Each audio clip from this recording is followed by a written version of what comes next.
One of those watch blogs. Give me that peace sign. Thank you.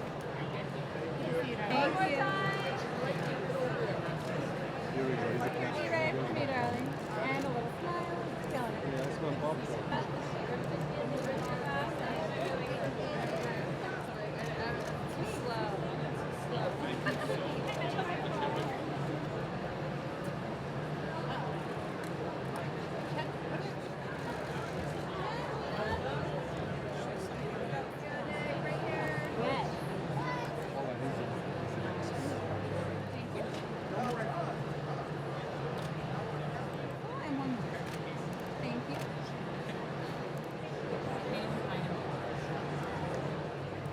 would thank Timothy Chalamet for starting life together.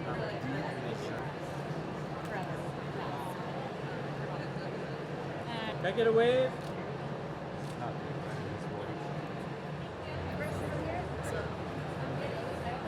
Oh, sorry. It's tight. Today's literally just like tinted foundation and a little They would be like, oh, we have her. You never know.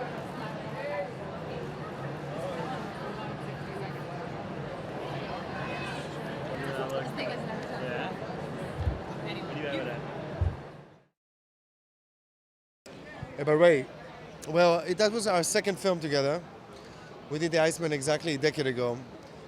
I love how, tenacious he was. He was so on point. He never left the set. He was like, for me, he was an amazing partner because Ray, after he trusted me.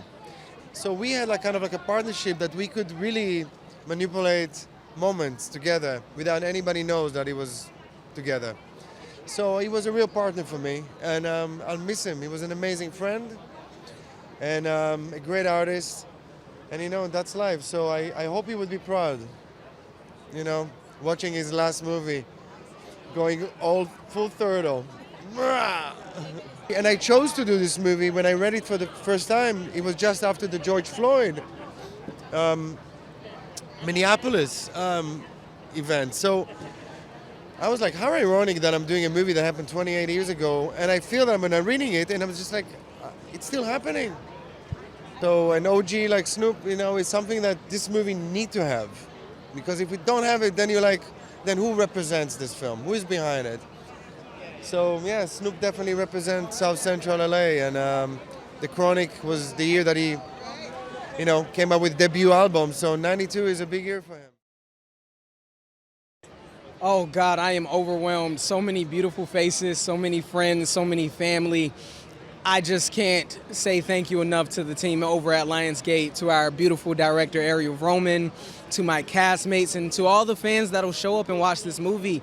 This movie is a very special LA film, and we need your support, and we have your support, and so I'm just grateful. Antoine is on a very real journey that so many young men and women across America, especially in inner black cities, what they experience. He's kind of the blueprints of the life that they live. And so Antoine has this coming of age kind of story where he deals with neglect. He deals with not having a father and his mother. He comes from a broken home.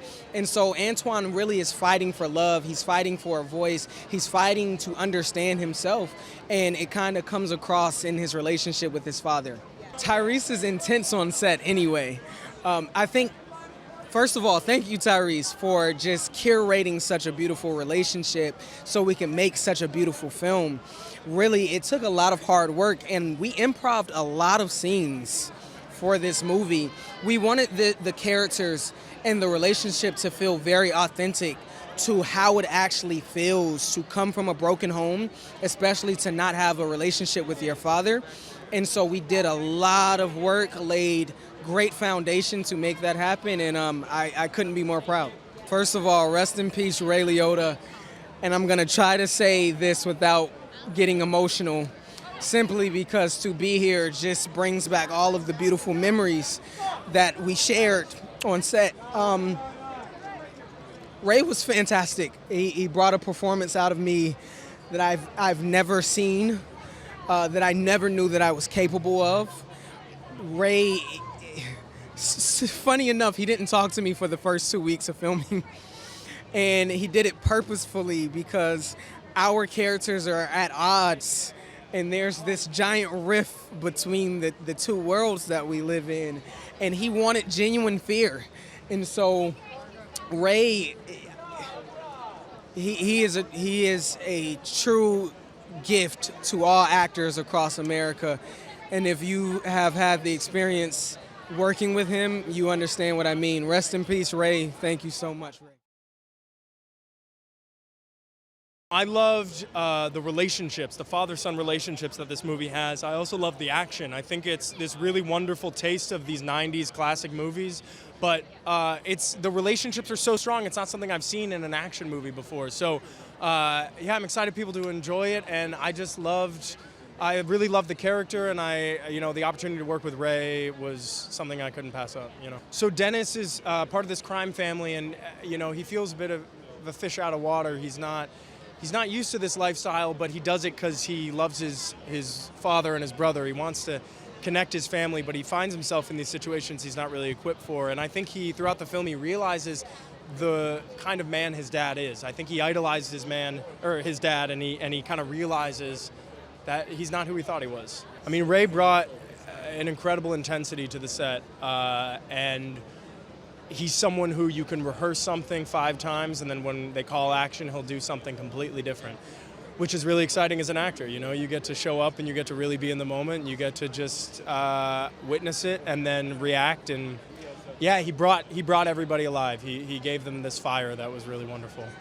I hope people realize, we filmed this in 2021, right after the 2020, protests in LA, and I hope people take away the fact that history repeats itself. I hope the relationships are so strong in this. I hope people take away the idea of building the relationships that are close to them, because that's what we got, It's an honor. I'm not gonna lie. I've had a long 10-year doing this. I'm 9 years into the game. To share a stage and a screen with guys that are like Tyrese and Ray Liotta and Scott Eastwood is a testament to the work I've put in so far, And so to have this moment right now is one I'm definitely gonna remember, for sure. For him to be in the game as long as he's been in, for me to be, this is my first time on screen with him. Having this moment be a moment where it could be, probably his best performance, I'm honored by that, and I gotta give him his flowers. Like, this man has been killing it for so long, and to have a serious role, at this journey in his career, it's something monumental, and I'm gonna keep rooting him on. But he's done a phenomenal job. We went through something kind of similar to the situation back in 2020, and so for the young guys, I was born in '98. This, obviously based in 1992. We didn't get to see that time and what had happened, but it's not necessarily about the riots. It's not about the looting. It's about an innocent black man being killed, and what we could take away from those situations, how we could be the change. And so, it's a movement. It's a movement, and Black Lives Matter for sure. I play the bad guy, which means I get to have all the fun, and just trying to keep the tension up in the movie. I play Ray Liotta's right-hand man, and we're out here to create some damage and earn some money, but it's not going according to plan. Well, you come in and you have someone like Ray Liotta. It's pretty taunting, because I grew up watching his movies and look up to him. And then you find someone really quiet who sits in the his director's chair on set all day, buried in the script. He doesn't spend time in the trailer. He just basically works the whole time. And then he gets up and it's like a volcano. It just erupts. So there's not a lot of going on in between. He saves everything for the shot. So he keeps it really fresh and exciting, but a kind person, always has been kind to me, and I feel really privileged to have this opportunity to have worked with him one last time. It was really great to work with him. He's a very intense actor. Every time he shows up, he brings it. He knows his material inside and out. So I think just seeing a professional like that work I'm always, in admiration of that kind of dedication to the craft. Getting to work with him on a personal level was really fun. He's a no bullshit kind of guy. He's fun, he's crass. And getting to hear about his experiences through his 40-year career in Hollywood was really great. A lot of times we see Tyrese as this fun, bombastic kind of character in the Fast Furious franchises, but this, he dug deep and he really went for something a little more raw, a little more gritty. So I thought he did a great job. Just having Snoop on board is so cool. I mean, Snoop's as big as he's ever been right now. He's hosting the Olympics. He's doing things I never thought I'd see Snoop Dogg do, and I love it. So it's great. One of the reasons was I actually lived through 1992, so I understood, a couple of things that actually happened in that movie, and I felt like the story and, the great acting and the great directing, I wanted to be a part of it in any way I could, and it just felt like it was a natural culmination considering that Death Row Records was really, founded in 91, 92. It just was so much around that year and around this whole movie that just made sense to come together. Well, the police brutality has always been a major, situation out here. That's why the rappers would always rap about it. And then when that actually happened, it made the rappers seem like they were, telling the future. Either they seen this or they seen the future. And then it spoke to the justice system of how we're treated unfairly. So it was like all of that in the equation of us being rappers and being young and adolescents who have faced criminal cases and faced court. It just didn't feel right, and it felt like we was an uprising within us where we had to rise. And, when those things happen, they're not planned and they're not timed. They just happen. It's a spontaneous moment, and I felt like that moment is just as important as this movie because it tells you exactly how it happened and why it happened. Man, rest in peace, Ray Liotta. Shout out to his family for allowing this movie to actually come out. I mean, he's one of the greatest actors to ever grace the screen, and he did a phenomenal job. He left it all on the screen. If this is his last performance, it is Oscar-worthy, if you ask me. I love the way Tyrese can just jump in character and become that person, and you believe him the whole movie. This was deep because he had to play a father of a young teenager in the city of Los Angeles dealing with all of the things that he probably was dealing with as a teenager. So to reverse that and to create a character and to make it believable, have passion, heart, soul, I rooted for him on screen. I really rooted for his character. Well, 92, it felt good. I was trying to figure out who I wanted to be and what I was trying to do. And, Dr. Dre and the whole Death Row family took me under their arms and created my whole vision on who I wanted to be and helped me to become who I am. So to be able to do it again 30 years later as the owner of the record label and me and Dre still having a beautiful, brotherhood, that's what it's all about maintaining that friendship and putting good music and good chemistry back into the world. When we make music, people love it. They smile, they dance to it, they reminisce, there's moments connected to it. So we just wanted to give you one more moment.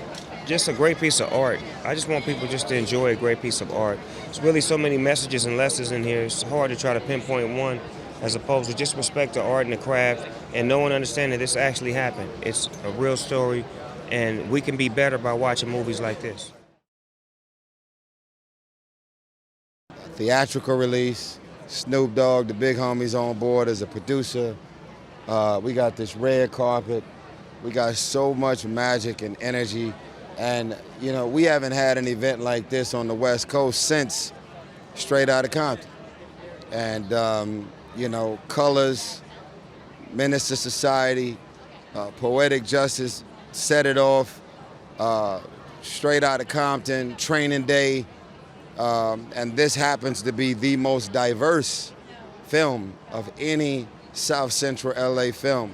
So shout out to the king himself, right? My brother John Singleton, who put me on, Baby Boy. So I'm just grateful, when I say the most diverse cast, only I can say that. This is the Fast and the Furious of South Central cinema. Gonna be on the edge of your seat. It's a heist movie. It's a crime thriller. It's a real crazy movie. And I think, in my mind, we've already won.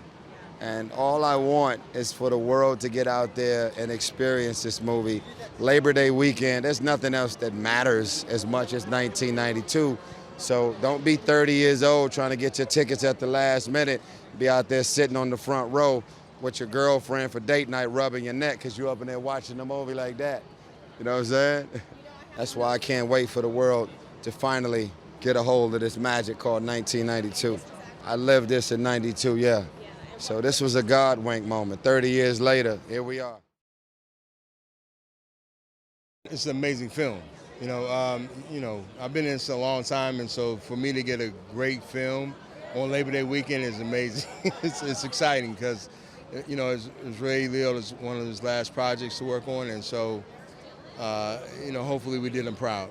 It's about a father and son bond, and I'm a father. My son actually plays in the NBA. His name is Malik Beasley. So I understand the father and son dynamic and you know, just the loving interest of the father and son. I don't even have the words to say to have a Snoop Dogg, you know, come on board for this project, especially it's about LA and LA and, you know, LA riots and all that stuff, but it's like to have Snoop Dogg come on board, especially at this time where he's the face of the Olympics. It kind of reveals a lot about LA that people don't know about 1992.